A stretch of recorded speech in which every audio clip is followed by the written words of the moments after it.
Yeah.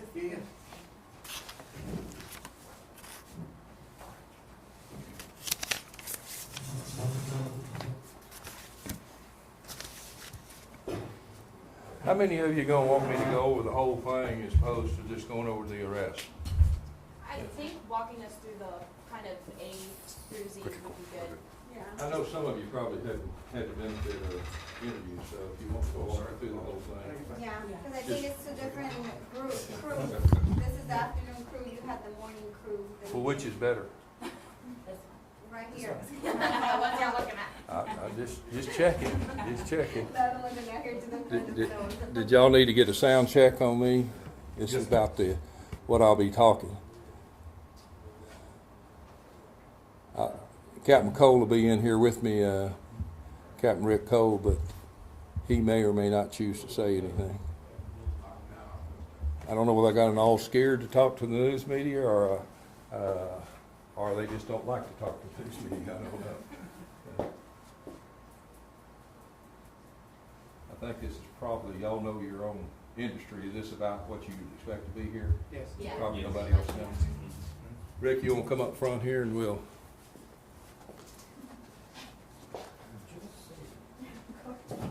I know, it's like walking through a maze. I don't think I'm gonna need any of that.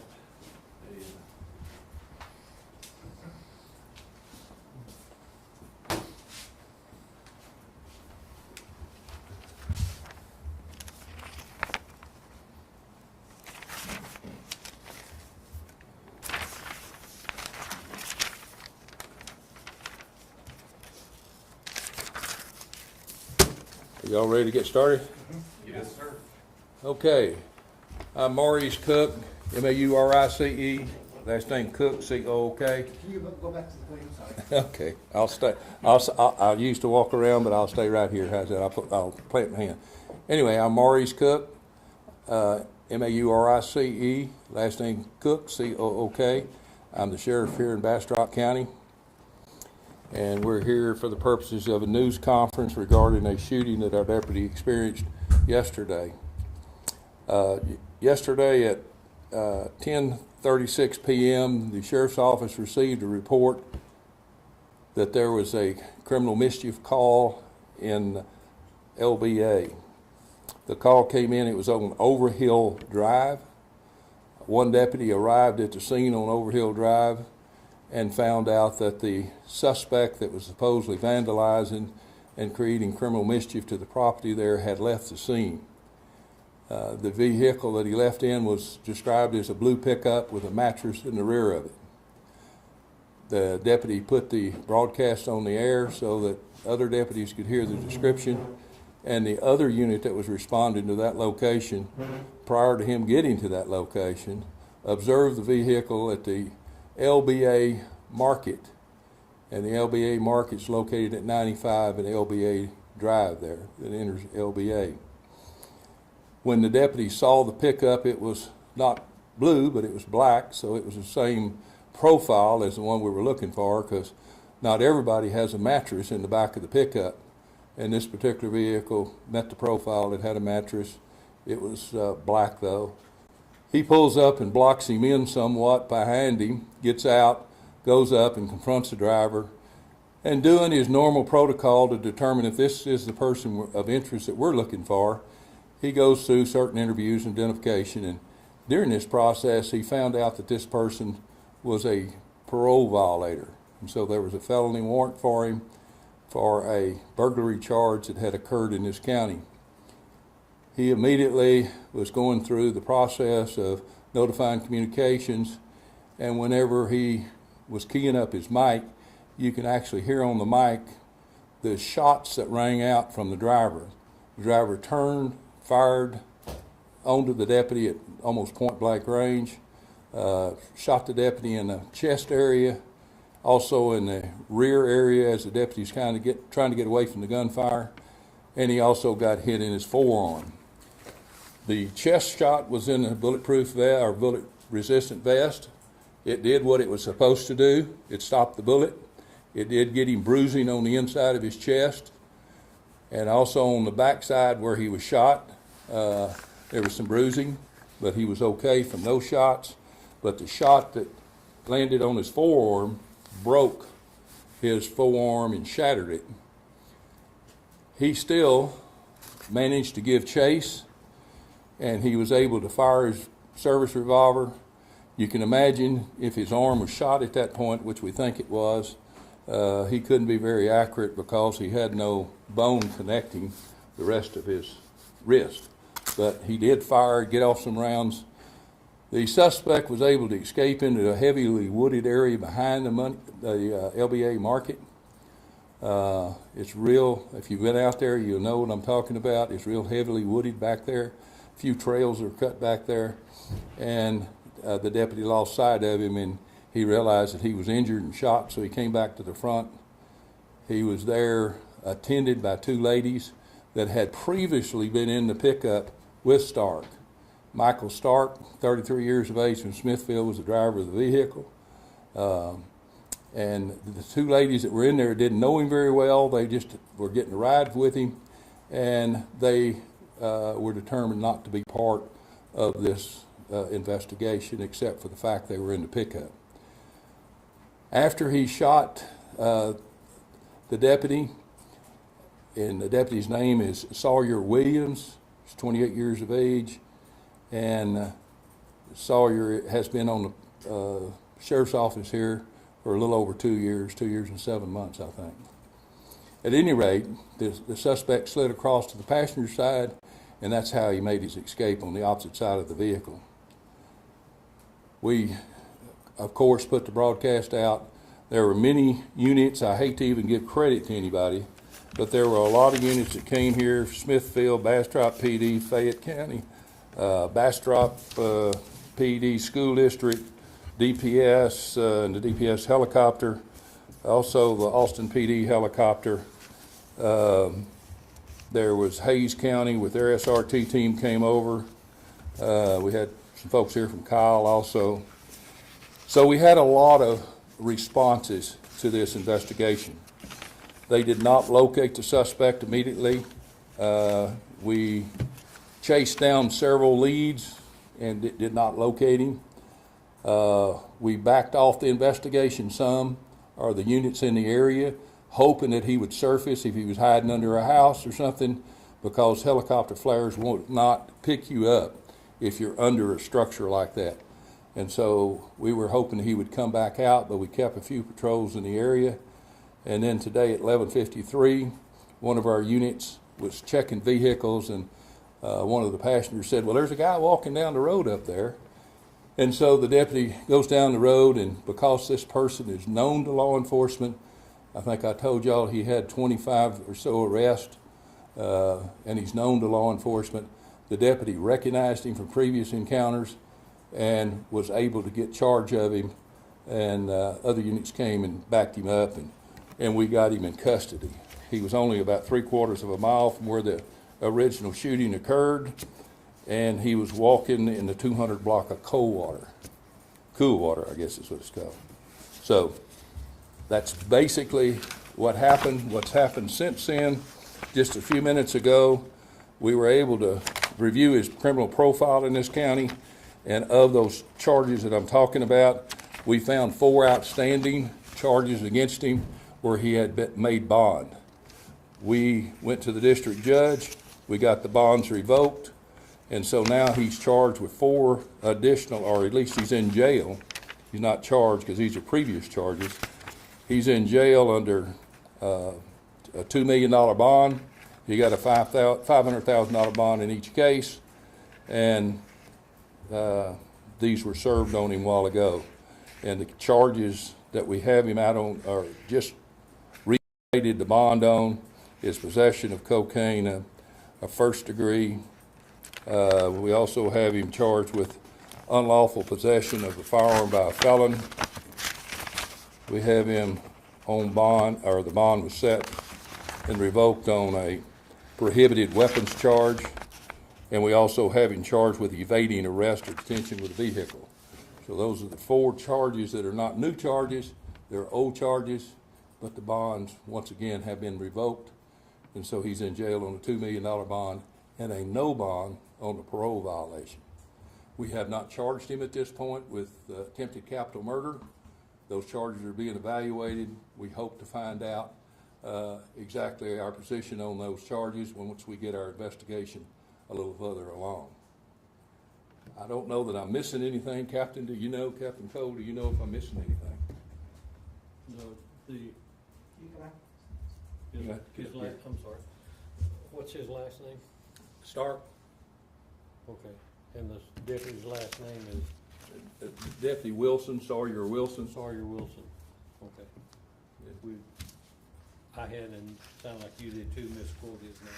No, Sawyer Wilson is the deputy that was involved in the shooting. Sawyer Wilson is still in the hospital. Within the last hour, he underwent surgery or came out from surgery. They repaired his arm. They put pins and plates in his arm, and the doctors are hopeful that he doesn't have any nerve damage. So he's resting well today. He'll be in the hospital from 4 to 5 days. And certainly after an injury like this, we don't expect a full recovery, because you never recover. If you got pins and plates in your arm, you certainly never recover from that. But by the same token, we expect him to be functional again and back on the patrol here at the sheriff's office. Do y'all have any questions? Could you just back up to the part where you captured Stark? You said he was walking or he was in a truck when deputies saw him? No, that might have been a little confusing. He was, the deputy stopped the truck, stopped the vehicle because someone in it resembled Stark. And while he was talking to those individuals, they said, well, there's a guy walking down the road. And so he found out that these were not people of interest. He let him go. He went down the road, and Stark is just literally walking down the road. And when he confronted him and put him on the ground, he asked his name. He gave a phony name. However, the deputy knew who he was because of previous dealings, and so there was no fooling the deputy. The deputy knew who he had, and he was able to take him into custody at that point. Is there any timeline on when he could be charged with capital murder? Do you know how long that could take? No, because in cases like this where there's high bonds in other cases, or there's a no bond, sometimes the DAs decide to take that case straight to the grand jury. And since this is an officer-involved shooting, there's also an investigation to make sure that the deputy properly fired his weapon. We've asked the Texas Rangers, because we always get a second opinion or second agency when we have officer-involved shootings. So the Texas Rangers are also working on the case as an independent investigation to determine that we use proper force and so forth, and to assist with the investigation in general. Any more details on how exactly he got 3 miles? I know you said he was walking, but have you traced his steps yet, or has he told you anything yet about how he got there? Well, I don't want to comment on what he's told us, but I would tell you that we have been back out to the scene looking for the weapon. In fact, they should be winding down now. They had been out there to the scene and were moving around trying to find it, because we do know what he did, and he was 3/4 of a mile, not 3 miles, from the original scene whenever we found him. We think he bedded up somewhere under something or got near something where we couldn't pick him up with some of the heat-seeking stuff that we were using last night. And so he was wearing the same clothes that he was wearing last night. So we feel comfortable that he was in that area over the night. We just missed him based on our equipment and so forth. But we didn't give up. We knew that, or felt like he would have to start moving. He's got to go eat. He's got to do things. And sure enough, he got to moving. How far was he from his house or his home or his residence? His residence is in Smithfield. Smithfield is 10 miles from this point right here. So LBA is, 4 or 5 miles out, 4 miles out the highway? Probably 4 miles out 95. So he's 14 miles probably from his home. So he's from Smithville? He's from Smithville? His last known address to us was a Smithfield address. Where he's living, sometimes you never know about some of these folks like this, but the last known address that he gave us was a Smithfield address. And how long did the manhunt last? How many hours? Well, the manhunt started and never ended. So the manhunt went almost 12 hours. If you look at the time that the incident happened, it happened almost to the minute. 12 hours from the time that it happened till the time we got him in custody. Kind of, this has got a lot of nuances with it.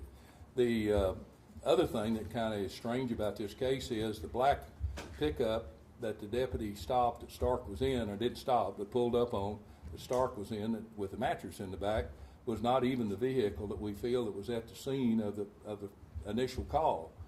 There was a blue pickup with a mattress in it that we saw on video after them just doing the investigation prep, and this blue pickup with a mattress pulled up behind the deputy while he was there at some point and got gas. The deputy never saw him because he was concentrating on Stark and trying to stay alive at that point.